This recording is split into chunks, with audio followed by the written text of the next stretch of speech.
तत्वों का वर्गीकरण एवं गुण धर्मों में आवर्तिता।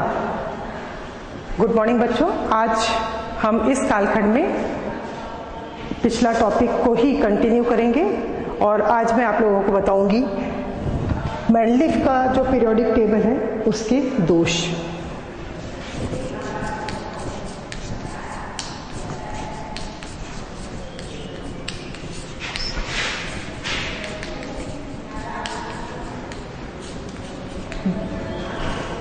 मेंडलीफ का पीरियोडिक टेबल अपन पढ़ रहे थे। इस पीरियोडिक टेबल में हमने आवर्त सारणी के दोष पढ़े।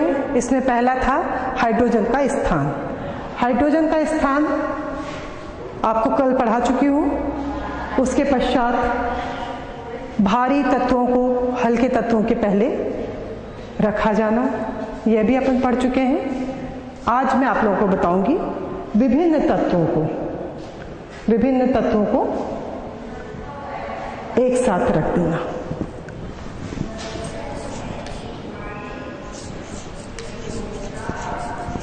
विभिन्न गुण वाले तत्वों को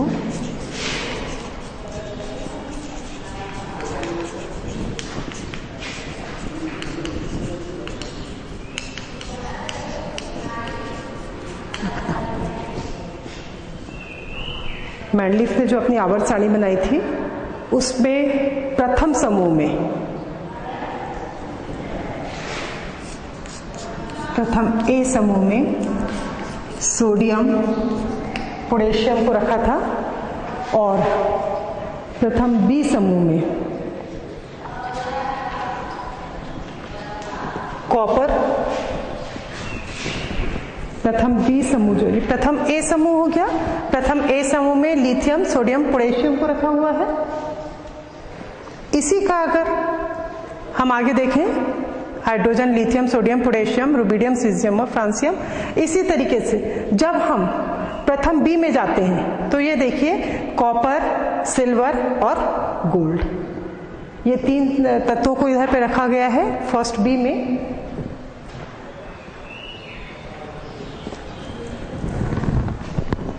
यहां पे हम देखते हैं कि प्रथम ए के जो तत्व हैं और प्रथम बी के तत्व सिल्वर गोल्ड, इन दोनों प्रकार के जो तत्व हैं प्रथम समूह के ये तत्व और प्रथम समूह के ही इन तत्वों के बीच में बहुत अंतर होता है। इनके गुण बहुत ज्यादा एक दूसरे से अलग अलग होते हैं। अतः इन तत्वों को एक साथ रखना न्याय संगत नहीं होगा। इसके बाद फिर यहां तो विभिन्न गुण वाले तत्वों को एक साथ रखा गया है, वैसे ही अलग अलग गुण वाले तत्वों के बदले एक समान गुण वाले जो तत्व हैं उनको अलग अलग स्थान दे दिया गया है। तो अगला ये तीसरा पॉइंट था। चौथा, समान गुण वाले तत्व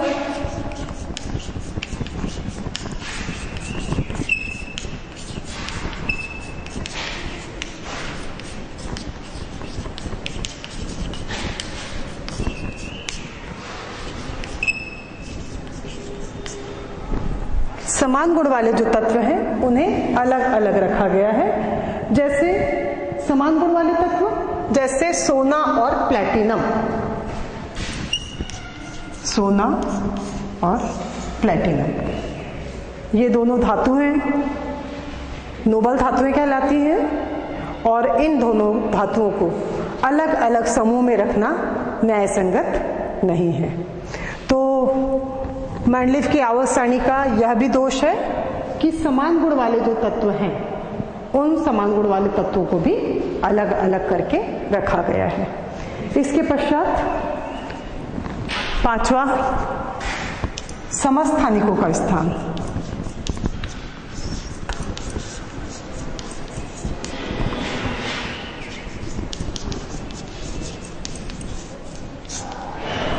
समस्थानिक का स्थान मेंडलीफ की आवर्त सारणी में समस्थानिकों के लिए कोई भी स्थान नहीं दिया गया है। अब पहले ये पता भी होना जरूरी है कि समस्थानिक किसे कहते हैं, समस्थानिक क्या होते हैं। तो वे तत्व जिनके परमाणु भार अलग अलग होते हैं किंतु परमाणु क्रमांक एक समान होते हैं, उन तत्वों को समस्थानिक कहा जाता है। एक बात पुनः बताना चाहूंगी, वे तत्व जिनके परमाणु भार एक समान होते हैं, वे तत्व जिनके परमाणु भार अलग अलग होते हैं किंतु परमाणु क्रमांक एक समान होते हैं, वे क्या कहलाते हैं, समस्थानिक। उदाहरण,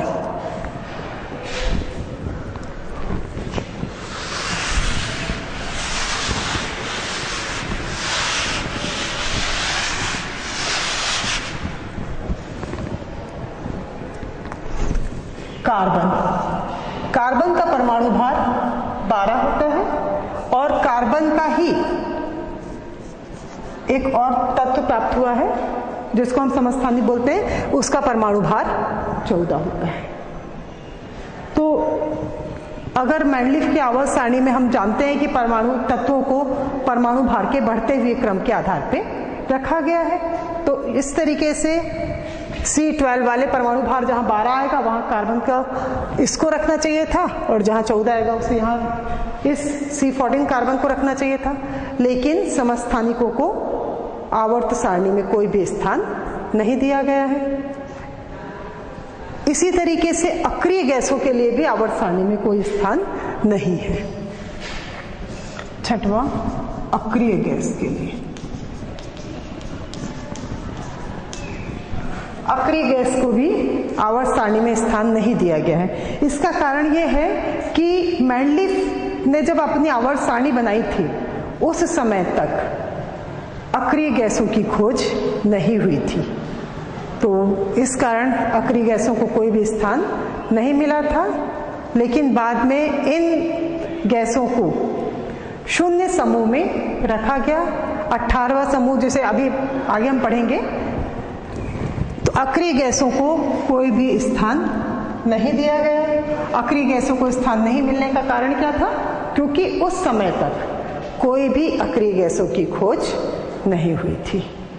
तो इस तरीके से अक्रिय गैसों को कोई स्थान नहीं मिला। अब अक्रिय गैस है क्या, ये भी हमें मालूम होना चाहिए। अक्रिय नाम से पता चल रहा है, निष्क्रिय या जो ज्यादा क्रिया ना करती हो। तो ऐसी गैसें जो प्रकृति में बहुत कम पदार्थों के साथ क्रिया करती हैं या बहुत कम यौगिक का निर्माण करती हैं, वे गैसें कहलाती हैं अक्रिय गैसें।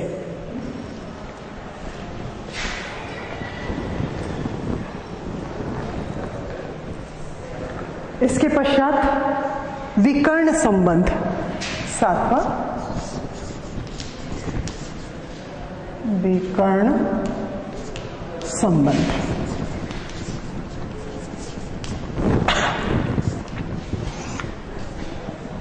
मैंडलीफ ने अपनी आवर्त सारणी में विकर्ण संबंध के बारे में भी कुछ नहीं बताया है। विकर्ण संबंध होता क्या है? पहले समूह का पहला सदस्य दूसरे समूह के दूसरे सदस्य के साथ समानता प्रदर्शित करता है, जिसे विकर्ण संबंध कहते हैं। तो हमें इसके बारे में मालूम होना जरूरी है कि विकर्ण संबंध क्या है। विकर्ण संबंध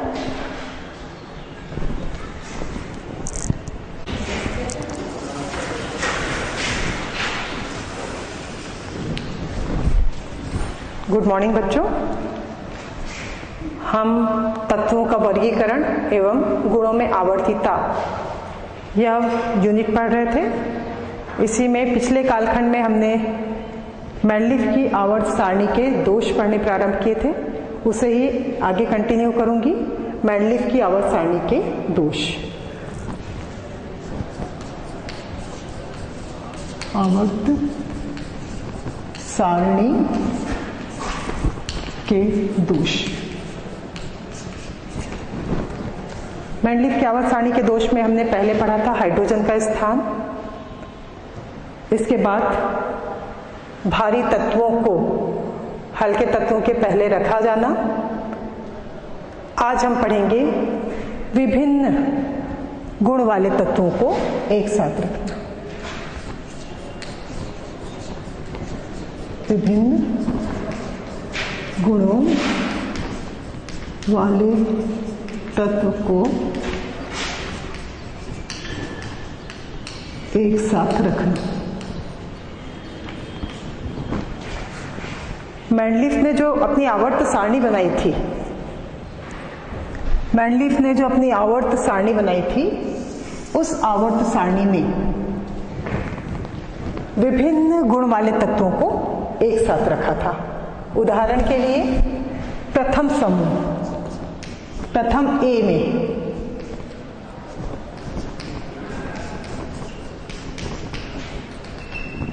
लिथियम, सोडियम, पोटेशियम आदि तत्व हैं। फर्स्ट बी में कॉपर, सिल्वर, गोल्ड ये तत्व रखे गए हैं। लिथियम, सोडियम और पोटेशियम इन तत्वों से कॉपर, सिल्वर और गोल्ड इन तत्वों के गुण पूरी तरह भिन्न हैं। तो असमान गुण वाले तत्वों को एक ही समूह में, प्रथम समूह में रखा गया है, यह न्याय संगत प्रतीत नहीं होता है। अतः मैंडलीफ की आवर्त सारणी का यह एक मुख्य दोष है। इसी तरीके से इसे हम 2 पढ़ चुके हैं, इसे हम तीसरा नंबर डालते हैं और इसके बाद ये चौथा। इसी तरीके से समान गुण वाले तत्व, समान गुणों वाले तत्वों को अलग अलग रखना।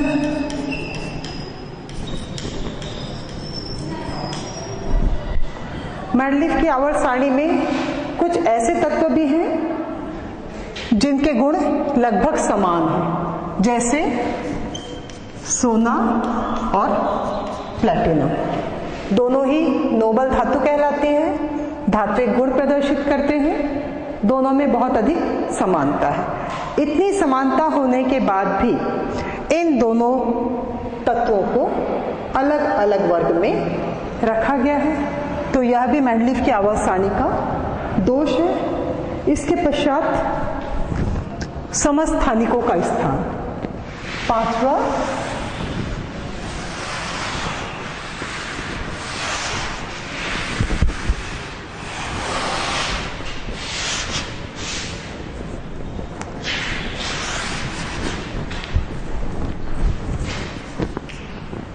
बिंदु है समस्थानिकों का स्थान। मैंडलीफ की आवर्त सारणी में समस्थानिकों के लिए कोई स्थान नहीं दिया गया है, लेकिन मैं आपको यह बताना चाहूंगी कि समस्थानिक होते क्या है। समस्थानिक हम किसे कहते हैं? तो वे तत्व जिनके परमाणु भार तो अलग अलग होते हैं लेकिन परमाणु क्रमांक एक समान होते हैं, ये तत्व क्या कहलाते हैं? समस्थानिक कहलाते हैं। उदाहरण कार्बन, कार्बन जिसका परमाणु भार 12 है, कार्बन जिसका परमाणु भार 12 है और कार्बन जिसका परमाणु भार 14 है। तो इस तरीके से हम देखते हैं कि कार्बन के 2 परमाणु भार वाले तत्व हमें प्राप्त होते हैं, 12 और 14। ऐसे एक और एग्जांपल ले लें, ऑक्सीजन, ऑक्सीजन का परमाणु भार 16 और ऑक्सीजन का परमाणु भार 18। तो यह भी ऑक्सीजन 16 और 18 परमाणु भार वाले तत्व हैं।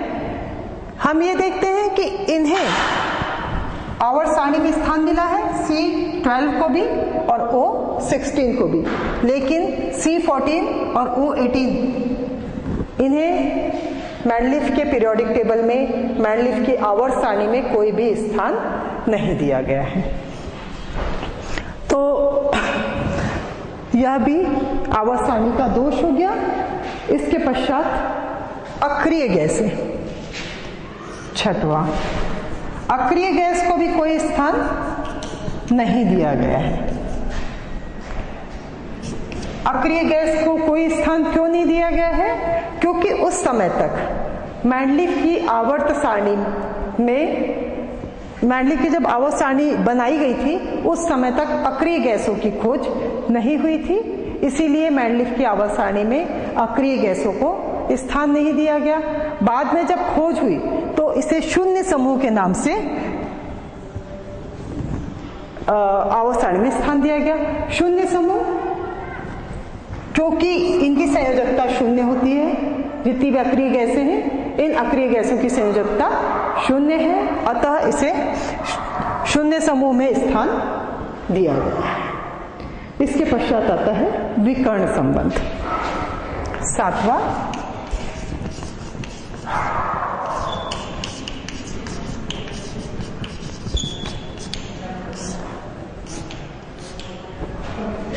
विकर्ण संबंध, विकर्ण संबंध किसे कहते हैं? किसी भी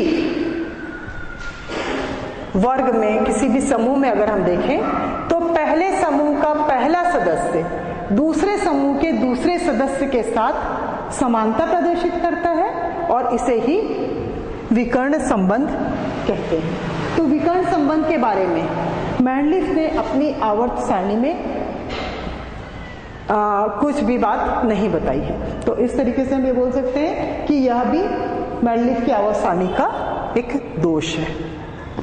इसके बाद लेंथेनाइड और एक्टिनाइड की स्थिति, आठवां।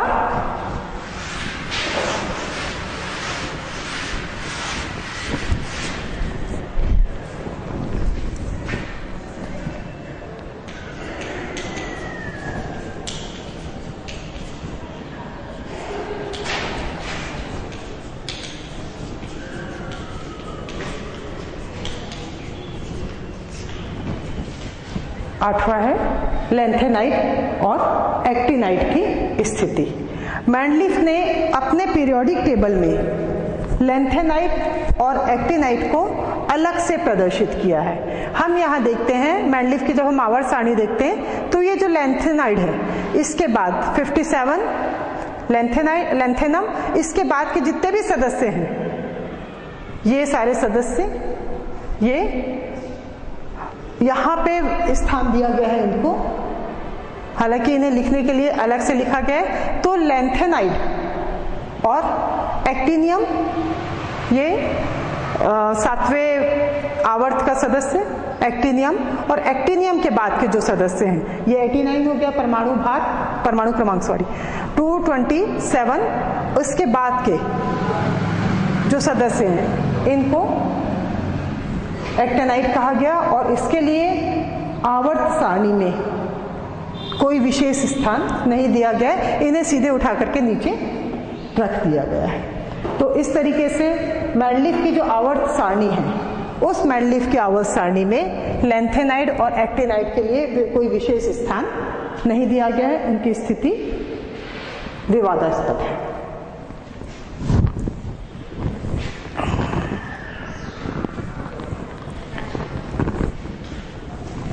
नौवां आवर्त सारणी का अगला दोष है आठवां वर्ग।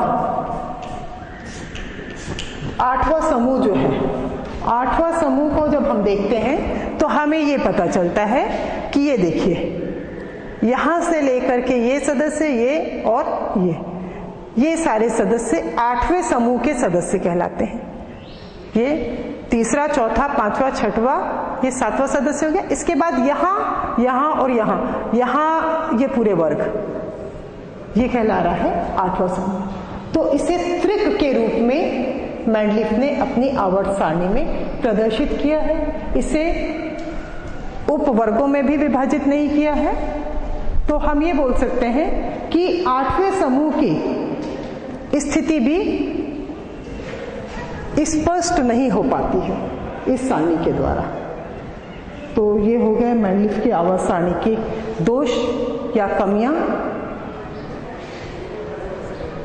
अब मैंडलीफ की आवर्त सारणी के जो दोष हैं, इन दोषों को दूर करना। इन दोषों को दूर करने के लिए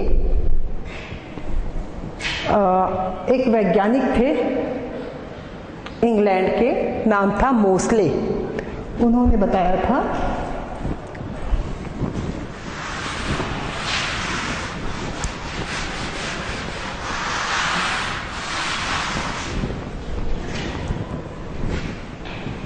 आधुनिक आवर्त सारणी के नाम से हम जानते हैं। मैंडलीफ की आवर्त सारणी के दोषों को दूर करने के लिए आधुनिक आवर्त सारणी का निर्माण किया गया और निर्माण करने वाले जो रसायनज्ञ था उनका नाम था मोसले। उन्होंने 1931 में आधुनिक आवर्त सारणी के बारे में बताया था। अब आधुनिक आवर्त सारणी जो है यह किस चीज के ऊपर बेस है? इस समय तक जब मोसले ने अपनी आवर्त सारणी दी थी, उस समय तक एक वैज्ञानिक थे जे थॉमसन। उन्होंने इलेक्ट्रॉन की खोज कर चुके थे। तो पहले डाल्टन के समय तो ये माना जाता था कि पदार्थ का सबसे छोटा कण परमाणु है, परमाणु को और अधिक विभाजित नहीं किया जा सकता, परमाणु अविभाज्य है। लेकिन जे थॉमसन ने विसर्जन नलिका में गैसों के ऊपर क्रिया कर रहे थे और उन्होंने ये देखा कि एक हल्का सा कण और उन्हें दिखाई दिया था, जिसको उन्होंने बाद में नाम रखा था इलेक्ट्रॉन। तो जब इलेक्ट्रॉन की खोज हुई तो ये पता चल गया कि परमाणु ही सबसे छोटा कण नहीं है, उससे छोटा कण भी है। और फिर परमाणु की रचना के बारे में ज्ञात किया गया। तो इसमें बहुत अधिक सहयोग रदरफोर्ड ने भी दिया था, बोर और बरी ने भी दिया था।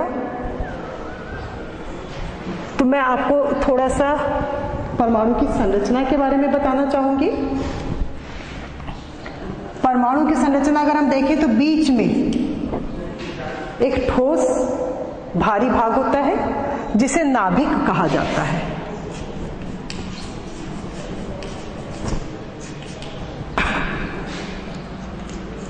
इसके चारों ओर विशेष कक्ष में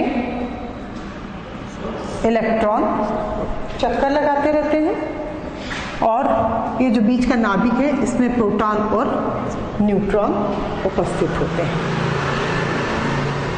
अब हमें ये भी मालूम है कि परमाणु उदासीन प्रकृति का होता है। तो हम ये कह सकते हैं कि जितने प्रोटॉन धन आवेशित कण हैं, इलेक्ट्रॉन ऋण आवेशित कण हैं। तो जितने प्रोटॉन होंगे उतने ही इलेक्ट्रॉन भी होंगे। जब धन और ऋण आवेश बराबर होगा तभी तो परमाणु उदासीन हो जाएगा। तो प्रोटॉन और इलेक्ट्रॉन की जो संख्या है, इस संख्या को ही परमाणु क्रमांक कहा जाता है।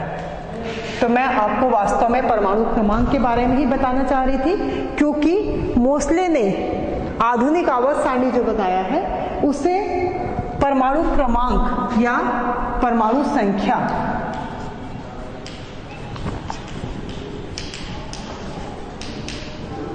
या से ही परमाणु क्रमांक कहते हैं के आधार पे व्यवस्थित किया है। अब एक एग्जांपल ले लेते हैं, जैसे कार्बन का परमाणु भार होता है 12 और परमाणु भार 12 है। मैंने ये बताया कि नाभिक में परमाणु का समस्त भार स्थित है। अब नाभिक के अंदर दो कण हैं, प्रोटॉन और न्यूट्रॉन।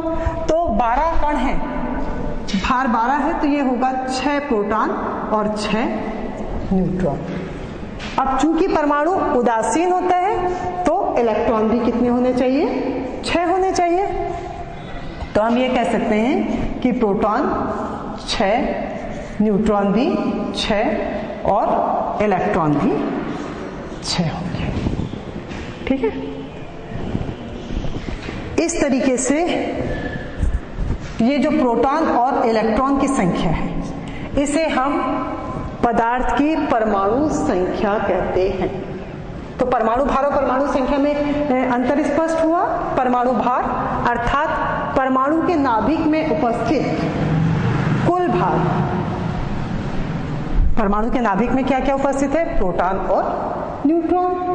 तो प्रोटॉन और न्यूट्रॉन का कुल भार मिलाकर के क्या कहलाएगा? परमाणु भार कहलाएगा। प्रोटॉन और न्यूट्रॉन इन दोनों का भार मिलाकर कहलाता है परमाणु भार। और प्रोटॉन और इलेक्ट्रॉन, चाहे आप प्रोटॉन बोलिए चाहे आप इलेक्ट्रॉन बोलिए, इसका भार जो होता है दोनों बराबर होता है और इसका भार कहलाता है परमाणु क्रमांक या परमाणु संख्या। तो मोस्ले ने अपनी आधुनिक आवर्त सारणी जो उन्होंने 1931 में दिया था, उसे परमाणु भार के ऊपर आधारित ना करके परमाणु क्रमांक के आधार पर व्यवस्थित किया था। बाकी चीजें उन्होंने भी परमाणु का जो पीरियोडिक टेबल जो है, इसमें केवल परमाणु भार के साथ परमाणु क्रमांक के द्वारा व्यवस्थित किया था। बाकी सारी चीजें इसी तरह से व्यवस्थित दिखाई दे रही थी। जैसे मेंडलिफ ने भी अपने पीरियोडिक टेबल में 7 आवर्त बनाए थे। मोस्ले के भी पीरियोडिक टेबल में 7 आवर्त हैं। पहला आवर्त जिसमें 2 तत्व हैं, अति लघु आवर्त कहला रहा है। इसके पश्चात लघु आवर्त 1, 2 और ये 6, 8 तत्व हैं। ये अति लघु आवर्त के बाद लघु आवर्त कहलाया। इसके बाद तीसरा आवर्त भी लघु आवर्त कहला रहा है। फिर इसके बाद ये दीर्घ आवर्त, इसमें 18 सदस्य हैं। चौथा, पांचवा ये हो गए दीर्घ आवर्त। इसके बाद जब छठवां आवर्त में आते हैं तो यहाँ पे लेंथेनम के बाद 14 सदस्य यहाँ नीचे व्यवस्थित किए गए हैं। इनको मिलाकर के कुल 32 सदस्य हैं यह भी। और ये जो 7वां आवर्त है, इसमें अभी तक केवल 19 तत्वों की खोज हुई है। यह 7वां अपूर्ण आवर्त। तो इस तरीके से हम ये कह सकते हैं कि मेंडलिफ की आवर्त सारणी के अनुसार ही मोस्ले ने भी अपनी आवर्त सारणी को व्यवस्थित किया है। और मेंडलिफ की आवर्त सारणी के अनुसार मोस्ले की आवर्त सारणी में भी 7 ही आवर्त हैं। लेकिन मोस्ले ने अपने आवर्त सारणी को, जो वर्ग हैं, ये वर्गों को यहाँ पे हमने देखा था 1 से 7 तक, इसके बाद ये 8वां और ये 9वां 0 समझे सो का 9 वर्गों में बांटा था। लेकिन मोस्ले ने अपनी आवर्त सारणी में ए और बी उपवर्ग ना बताते हुए पूरा 1 से लेकर के 18 वर्गों में तत्वों को विभाजित किया है।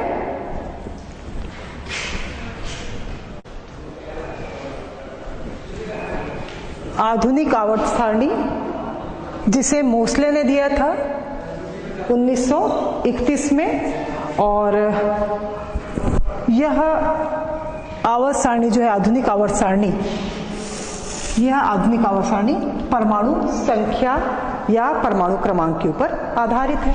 अभी मैंने आपको समझाया परमाणु संख्या या परमाणु क्रमांक किसे कहते हैं। अब हम पढ़ेंगे मोस्ले की आधुनिक आवर्त सारणी की विशेषताएं। तो जब हम देखते हैं कि मोस्ले की आधुनिक आवर्त सारणी जो है यह परमाणु की संख्या के ऊपर निर्भर कर रही है। परमाणु संख्या जैसा भी बताया मैंने, मान लीजिए एक तत्व ले लिया हमने कार्बन, कार्बन का परमाणु भार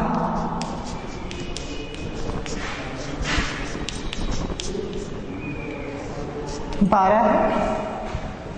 कार्बन के नाभिक में उपस्थित प्रोटॉन की संख्या 6 और न्यूट्रॉन की संख्या 6 है। चूंकि प्रोटॉन धनावेशित है तो इसमें उपस्थित इलेक्ट्रॉन, जिसकी खोज जे थॉमसन ने की थी, इलेक्ट्रॉन की संख्या भी 6 हो जाएगी। अब प्रोटॉन 6 है, इसीलिए इलेक्ट्रॉन 6 होंगे ऐसा मैंने कहा। ऐसा क्यों कहा? क्योंकि हमें मालूम है परमाणु उदासीन प्रकृति का होता है, तो जितने धन आवेश कण होंगे उतने ही ऋण आवेशित कण को भी होना आवश्यक है। अतः जितने प्रोटॉन होंगे उतने ही इलेक्ट्रॉन होंगे, और प्रोटॉन या इलेक्ट्रॉन की संख्या ही परमाणु संख्या कहला रही है। ये तो सम संख्या वाले हो गए। अगर मान लीजिए कोई ऐसा तत्व हमें मिल जाए जो विषम संख्या वाला हो, उदाहरण के लिए सोडियम। सोडियम का परमाणु भार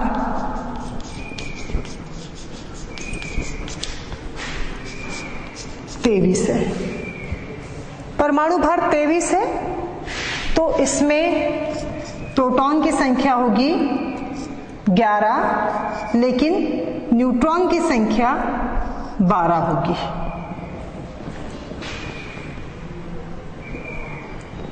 चूंकि परमाणु भार 23 है, ऑड नंबर है, अतः प्रोटॉन तो 11 होंगे लेकिन न्यूट्रॉन 12 होंगे, और इन दोनों का भार मिलाकर के 23 जो नाभिक में उपस्थित हैं, और परमाणु का पूरा भार इससे प्रदर्शित हो रहा है। जितने प्रोटॉन होंगे उतने ही इलेक्ट्रॉन होंगे, अर्थात इलेक्ट्रॉनों की संख्या भी 11 होगी। तो इस तरीके से हम देखते हैं कि अगर हमें विषम संख्या, ऑड नंबर वाले तत्व मिल जाते हैं तो उसका भी हम परमाणु आरेख कैसे बनाएंगे, या उसमें कितने प्रोटॉन, कितने न्यूट्रॉन और कितने इलेक्ट्रॉन उपस्थित होंगे। तो परमाणु की संख्या या परमाणु क्रमांक प्रोटॉन और इलेक्ट्रॉन की संख्या के ऊपर आधारित है। और मोसले ने जो अपना पीरियोडिक टेबल बताया है, यह पीरियोडिक टेबल किसके ऊपर निर्भर कर रहा है? परमाणु क्रमांक के ऊपर निर्भर है, या परमाणु क्रमांक पर आधारित है। अब मोसले ने अपना जो पीरियोडिक टेबल बताया था उसमें उन्होंने ज्यादा विशेष परिवर्तन नहीं किया था। उन्होंने केवल परमाणु भार की व्यवस्था के बदले परमाणु क्रमांक को व्यवस्थित कर दिया था। तो हम ये देखते हैं कि मैंडलीफ की आवर्त सारणी के अनुसार ही मोसले ने भी 7 आवर्त में तत्वों को वर्गीकृत किया है। पहले आवर्त से लेकर के 7 आवर्त तक तत्वों को व्यवस्थित किया है, जो हॉरिजॉन्टल है। ये पहला, यह दूसरा। पहला अति लघु आवर्त ही कहला रहा है, जिसमें 2 सदस्य हैं। दूसरा लघु आवर्त कहला रहा है, तीसरा भी लघु आवर्त, फिर ये दीर्घावर्त, दीर्घावर्त, अति दीर्घावर्त, और ये भी अति दीर्घ आवर्त कहला रहे हैं। तो यहाँ पे मैंडलीफ ने जो अपनी आवर्त सारणी बनाई है, इसे परमाणु क्रमांक के ऊपर आधारित किया है। जैसे हाइड्रोजन का परमाणु क्रमांक 1 होता है, इसके बाद आता है हीलियम का परमाणु क्रमांक 2 है, फिर इसके बाद आता है लिथियम का परमाणु क्रमांक 3, बेरिलियम परमाणु क्रमांक 4, बोरान परमाणु क्रमांक 5, कार्बन परमाणु क्रमांक 6। इसी तरीके से बढ़ते हुए क्रम में, परमाणु क्रमांक के बढ़ते हुए क्रम में तत्वों को व्यवस्थित किया गया है। तो यहाँ पे हमने ये देखा कि ये 10 नियॉन जो है इसका परमाणु क्रमांक 10 है, तो यहाँ पे 11 परमाणु क्रमांक वाला तत्व उपस्थित है। ये हो गए आवर्त, 7 आवर्त में व्यवस्थित किया है।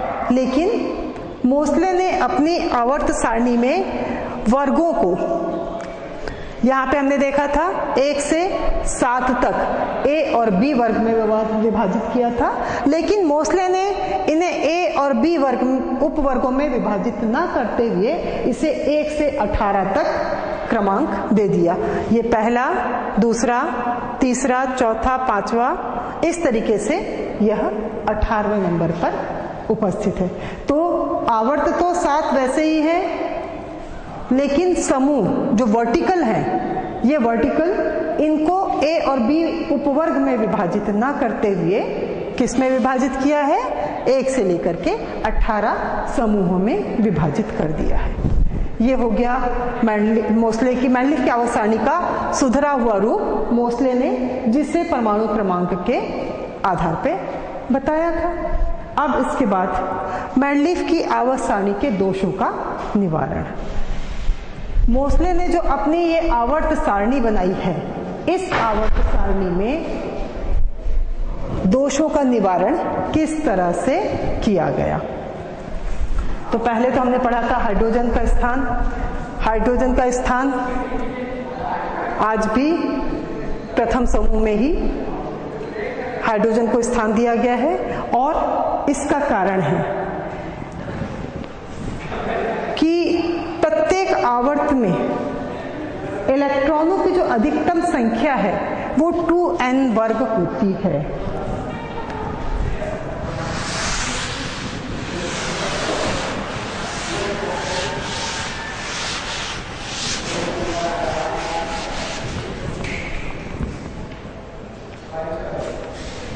प्रत्येक आवर्त में इलेक्ट्रॉनों की अधिकतम संख्या 2n वर्ग होती है, और एक आवर्त के सभी तत्व में कोशों की संख्या भी लगभग समान होती है। तो आधुनिक आवर्त सारणी में मैंडलीफ के द्वारा जो आवर्त सारणी दी गई थी, उसके दोषों का निवारण कैसे किया गया है ये बताऊंगी। पहले हाइड्रोजन का स्थान। हाइड्रोजन चूंकि परमाणु क्रमांक 1 है, अतः NS1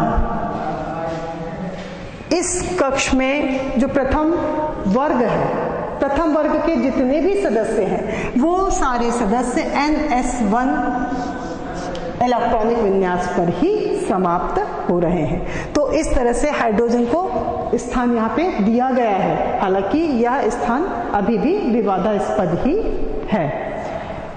दूसरा,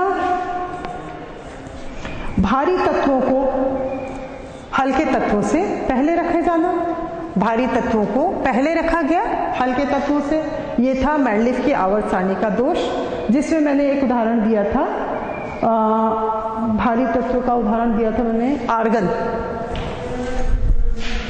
आर्गन 39.9 और पोटेशियम 39.1, ये दोनों का परमाणु भार है।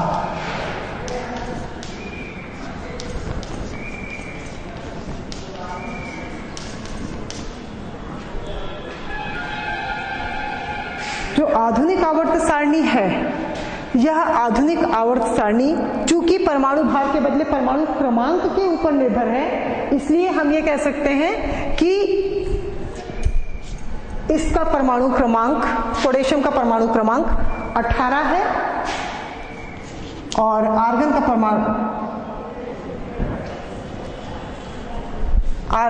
परमाणु क्रमांक 18, आर्गन का परमाणु क्रमांक 18 है और पोटेशियम का परमाणु क्रमांक 19 है। ये जो लिखने का तरीका है ये भी बता दूं। कोई भी पदार्थ, अगर कोई भी तत्व अगर हमारे पास है, तो तत्व को जब लिखा जाता है तो परमाणु भार को यहाँ ऊपर लिखा जाता है, परमाणु क्रमांक को नीचे। इसे हम एक और तरीके से लिखते हैं। मान लीजिए कोई एक तत्व है हमारे पास X, उसका परमाणु भार दिखाना है तो हम A से प्रदर्शित करेंगे और परमाणु क्रमांक को Z से प्रदर्शित करते हैं। ये हो गया परमाणु भार, ये हो गया परमाणु क्रमांक। मान लीजिए कोई एक तत्व है हमारे पास X, तो यहाँ पे भी हर जगह आप क्या कर सकते हैं, नीचे लिखेंगे परमाणु क्रमांक को और ऊपर लिखेंगे इसका परमाणु भार। तो आर्गन का परमाणु भार 39.9 है, लेकिन इसका परमाणु क्रमांक 18 है। ठीक है।